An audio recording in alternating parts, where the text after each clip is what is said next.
Good morning, everybody. I'm Dr. Jimmy Henderson, cognitive scientist, metaphysician. I'm sure many of you have seen my new book, Understanding Metaphysics, on Amazon.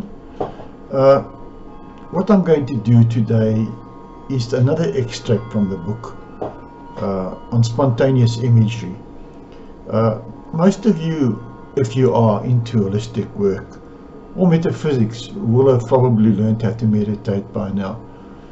And meditation, as you should know, is a very powerful tool in relaxing the mind and bringing about a clear state of mind for you to receive impressions from within yourself as well as outside.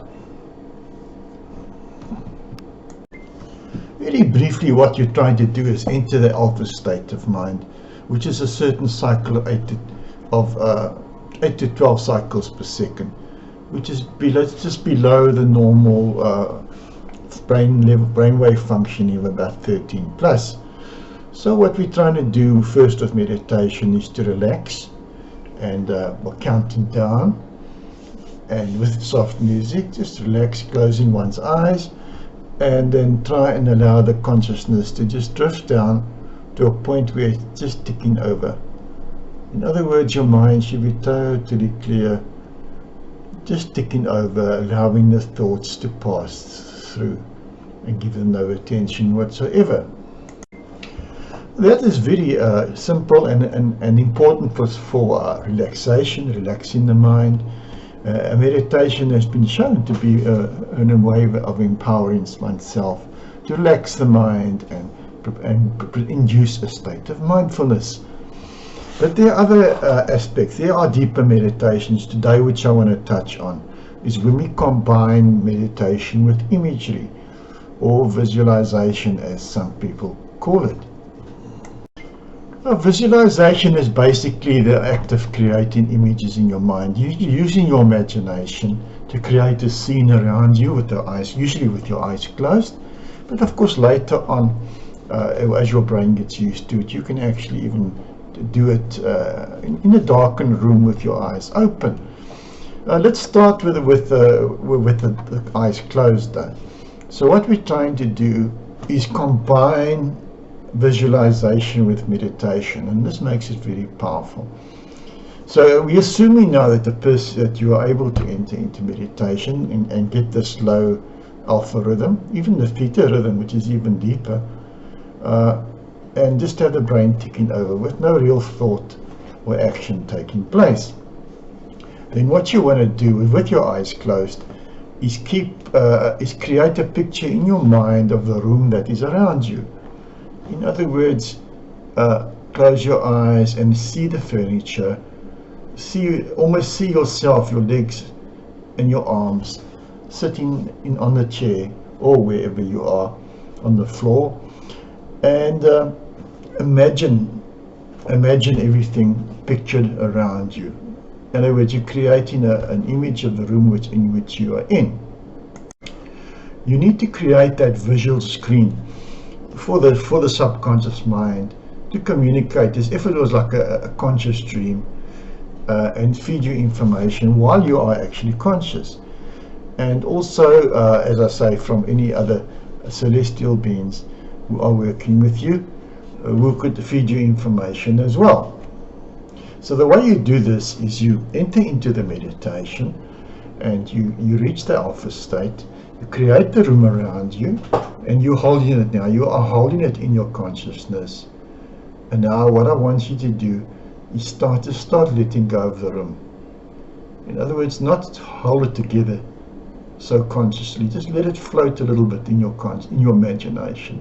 Let it float with your eyes still closed, and you'll find that if with practice that the room will actually stay the same.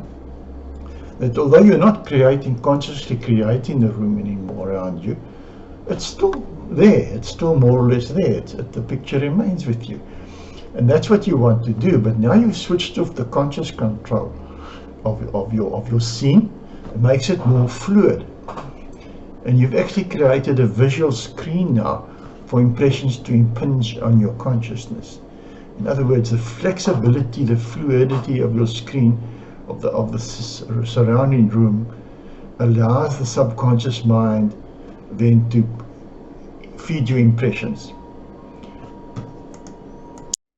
So you begin by holding this picture together. In other words, you can actually close your eyes, and after obviously a lot of practice, you should be able to visualize the room in which you are sitting, with all the furniture and different placements, ornaments, whatsoever. That is the first step to spontaneous imagery. Now, what spontaneous imagery is actually you are creating an opportunity for your subconscious mind, as well as celestial personalities, to actually interact with you. So what you should experience is actually little changes taking place in the scene. In other words, let's say you're sitting in your room and everything is dark. It's reasonably dark, and you've got a picture of your room. Your room is now floating in your consciousness. You can see it's pretty much the same. And then suddenly you see an animal appear in your scene.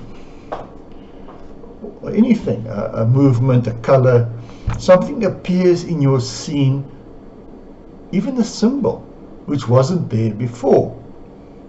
In other words, something is spontaneously happening to your scene, and something is spontaneously appearing in your scene.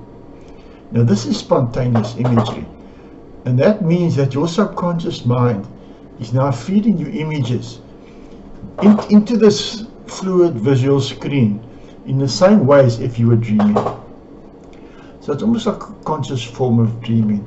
Things will happen to your scene spontaneously. The appearance of human-like figures or animals, if you are outside in nature, or just a symbol popping into your mind while you are actually holding that. Not holding, you are no longer holding the scene together. It is just there on its own. It's very fluid. As I said, if you are fortunate by now, you will find that celestial personalities will begin to interact with you in the same way as they do during your dreams. In other words, in this room that you have created and you've released to a certain extent, you find human-like figures starting to form, colors, shapes, and eventually you could end up seeing a figure of a person, which in this case would be the personality of the celestial being, which is actually impinging in your visual screen, and you are then, your brain is interpreting it as a human-like figure. But what you're actually picking up is impressions, energy impressions from a higher level. And then if you really get practice this very well, you'll find that the impressions will get stronger, and you'll actually receive like audio, verbal messages coming through with the figure, or verbal messages along the time that you are seeing the visual image. You then might have sound as well, voice. So that is the power of spontaneous imagery. One can actually use that for then exploring the inner self by setting in an intention to go deep within oneself into the subconscious mind and see what is there, especially archetypal figures and your own archetypes, and then it becomes a process of self-exploration.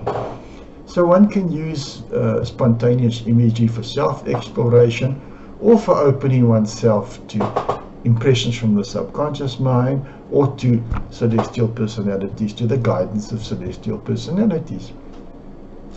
Once again, the secret is the normal state of meditation with the image, combined with the imagery, and a letting go of the imagery, allowing it to float loosely in your consciousness. And then the impressions will then be picked up and translated into images, sounds, and possibly colors. So I want to thank you once again for this day, for staying on, logging on today. And if you're interested, you can get my book. It's available on Amazon, or through my website, www.discoveringyourself.co.za. So I want to thank you for your time, and I wish you all the best with your meditation and development. Thank you.